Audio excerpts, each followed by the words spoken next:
I'm Claudia Vilches. I'm Cornelia Reynolds. I'm Juliana Rodriguez. I'm Clinton Todd. I'm Sean Lee. I'm Kate Marley, and for our interview for Bio 311C, we interviewed Rose Tan from Eaton Apothecary in Boston, Massachusetts. I'm Rose Tan, a pharmacist at Eaton Apothecary. So what do I do in my health profession?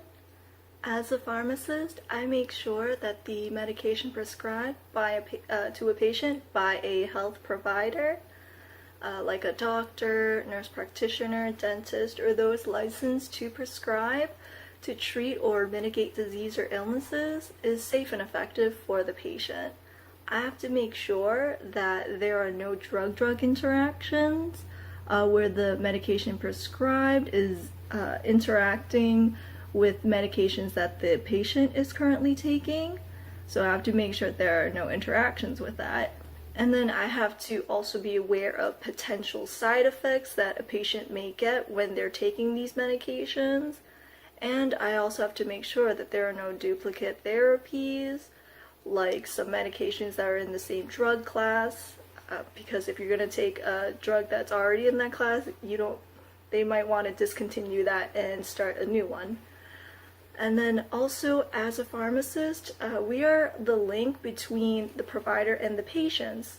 So when a provider has questions about a medication, they can call us and ask us about the medications, like what are for example, the dosing of a medication for a patient, or what medications we would recommend for that.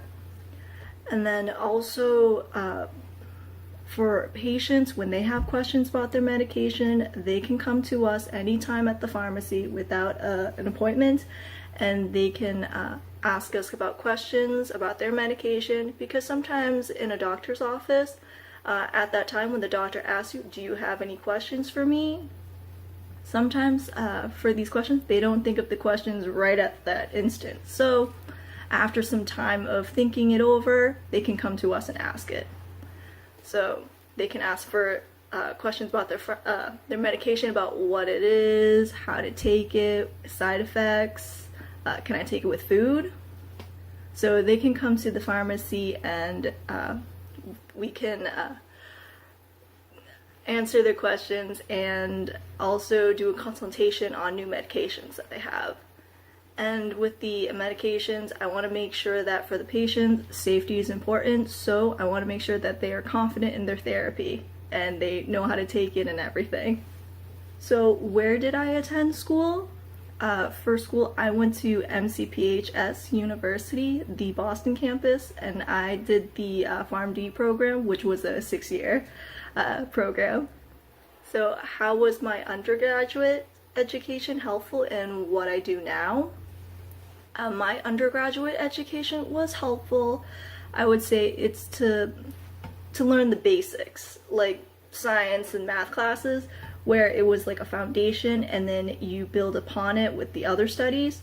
So without understanding the basics, you will have like a weak base, so that way when you start going into the more advanced classes, the courses, you'll get lost if you don't understand the basics. So that's why it's good that I feel like with the undergraduate, it just learning the basics first, set your foundation, like just to understand the simple terms, and then you just start to build up upon it. And then what inspired me to pursue pharmacy?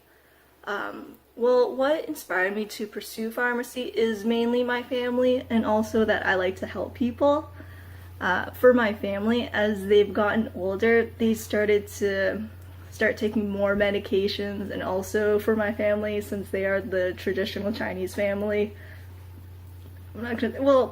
they don't really understand English that much.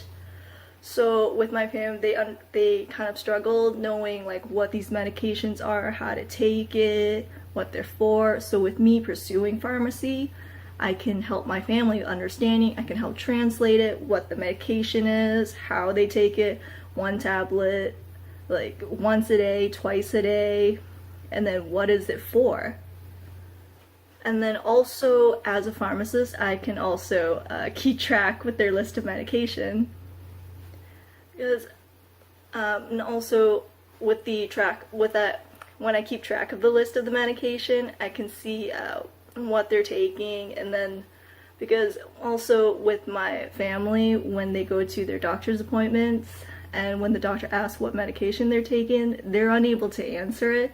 So with me knowing their medication list, I can let the doctor know. And also, I also feel like it's also good because as a pharmacist, there are some medications that the doctor only prescribes for like a few days, and it's not something that you take every day. So for example, like an eye ointment, like an antibiotic for an eye ointment, usually you would put that in your eye for about 5 days to a week. So that way, with me knowing about that information, then I can let my family know, or patients, that, oh, you don't take this every day. So that way, for me, I just want to make sure that for patients and like with pursuing pharmacy, I just want to make sure like patients and people like my family, they are educated in what their medication's for, how to take it, and then answer any questions they have. So is everything that I imagined to be, or have I had some surprises? Well, from what I learned in school and then from working, there is a difference, I will say. Like for education, for school, basically they taught me all my pharmacology, the medications information, but then like when you get to work, you use that information, but then you also have to know about third-party billings and like how to deal with customers. And then from work, that's where I just had to pick that up, and then that way we have that whole about drug information, but then also you have to learn about other things like health insurance and then how to deal with patients. Did I always want to pursue pharmacy?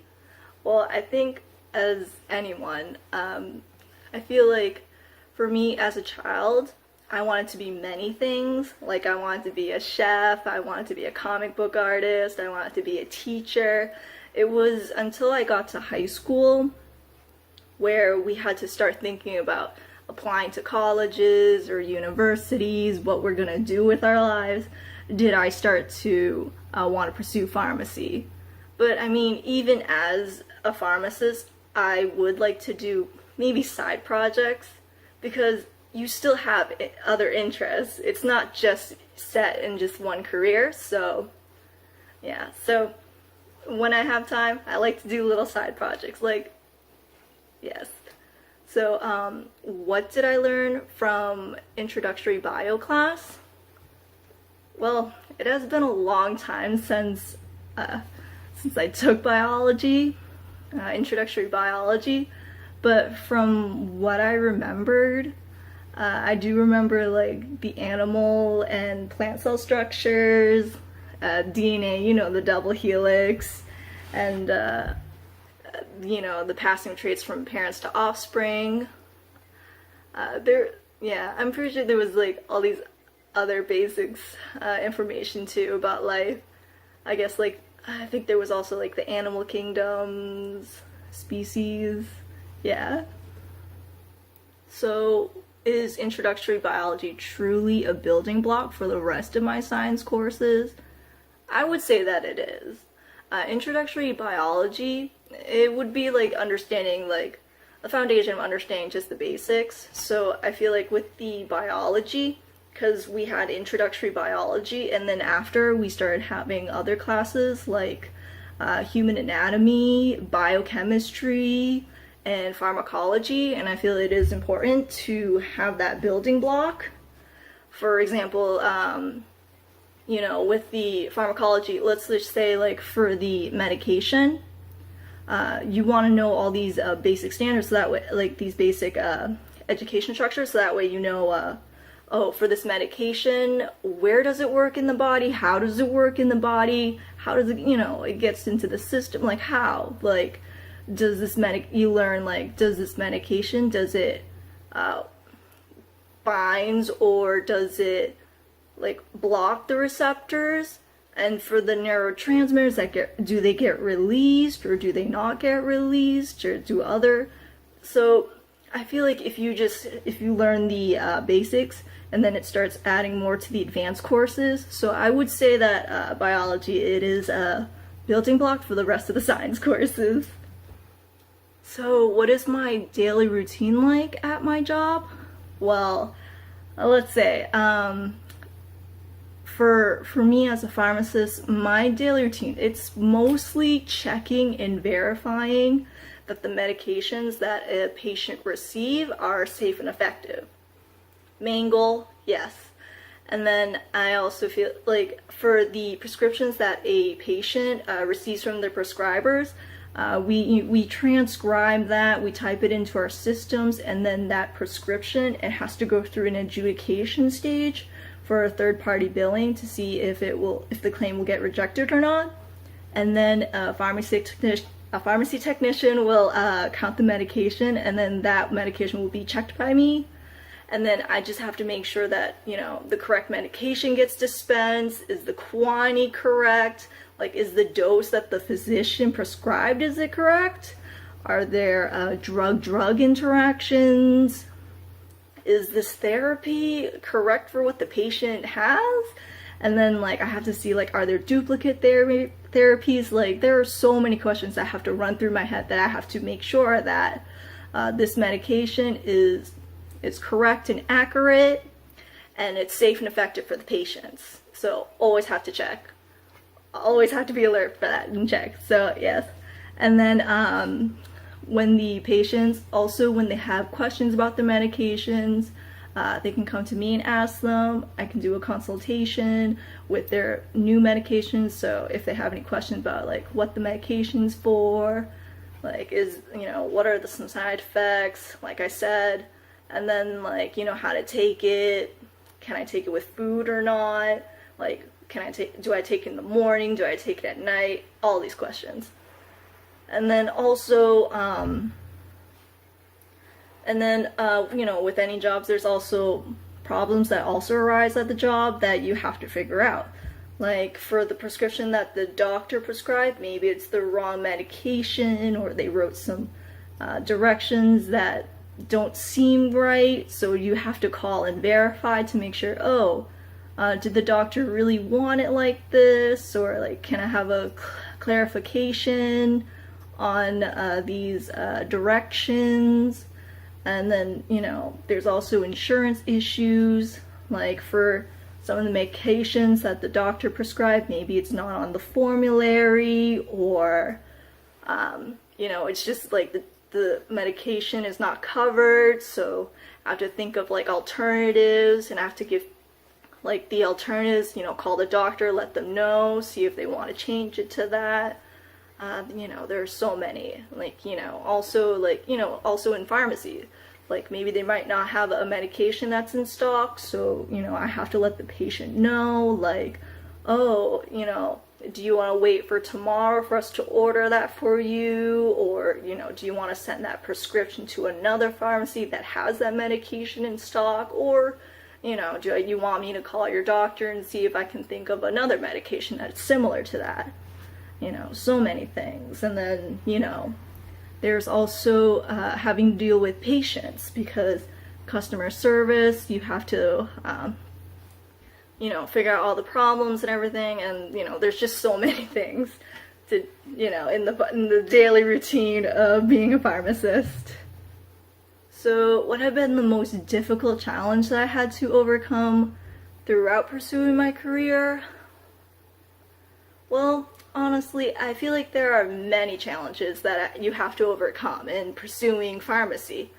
Let's, like, in the beginning, you have to go pass your licensing exam and the law exam to get the pharmacist license. And then after that, you need to, find the job. So you have to get through resumes, interviews, get your references. And then after that, you have to deal with the many problems of while working. Like I've said before, like the other problems. So, yeah, there are many challenges that you have to get through. but you have to learn to manage, and then yeah. But but let me see. Like the most challenging, I would have to say, would probably be, I guess you would say time management. Not particularly at like work for me, but it's more because it's more for like time managed on my free time, because currently I am working full-time as a pharmacist in my home store, and then I'm also covering another pharmacy because they didn't have a pharmacist there, so I'm covering that. So covering that store on my days off. So I basically only have one free day, and then every other Saturdays, so that's why I have to learn to manage my free time. So, appointments and, anything, bills and stuff that I need to get paid, I have to manage my time for that. So, but I mean, I'm able to manage it, so it's fine. But, you just have to like roll with the flow and then try to get through things. And then, let's see, if have I like ever felt discouraged during the process, like what helped me get back on track and stay motivated. I would say what helped me get back on track and stay motivated is that I like to help people, and I feel good when I help people, and that just keeps me strong and just keeps going. And then, is there a certain undergrad class that I enjoyed enough to take? An undergraduate class that I enjoyed to take would have to be a math class, because I guess it would have to be like a math class like calculus, because I do enjoy math. Like even as a kid, I just loved math, and I thought like because math, it's like a universal language that anyone anywhere that they're from, they can understand it. So yeah. But then I guess another class would also be psychology. I know it's not exactly related to pharmacy, but I would have to say psychology, because I thought it was interesting to learn about the mind. So yeah. Let's see. Do I have any advice that would be useful to me? Well, I mean, do I have any advice that would be useful to you now as an undergrad? Advice that would be useful to you as an undergrad, I would have to say, is don't throw away your education and network. Don't, seriously, always try your best in school, and if there is a class that you can't manage or you're, having trouble with, like ask for help and don't wait until you fail. And also, there are some people, that enjoy partying and whatnot, but it's like, you're paying so much money for your education. Why would you throw that away? So, yeah. So, definitely attend your classes, because you never know. What you learn in class and stuff, it'll be new material that you're gonna learn. And, sometimes, for me in the pharmacy, if you miss a class, you miss so much. So always stay on top. And then definitely, and also, so like I said, network. Networking is so important when you go forward in the future. Building connections is going to help you in your career. So currently right now as an undergrad, if you can find opportunity in doing an internship, you should go for it. Because with an internship, you're going to gain experience. You're also going to gain a reference, and so. But yes, networking, very important with your connections. And then do I have any words of advice for those pursuing a field in health? I would have to say there is always something new to learn in the field of healthcare.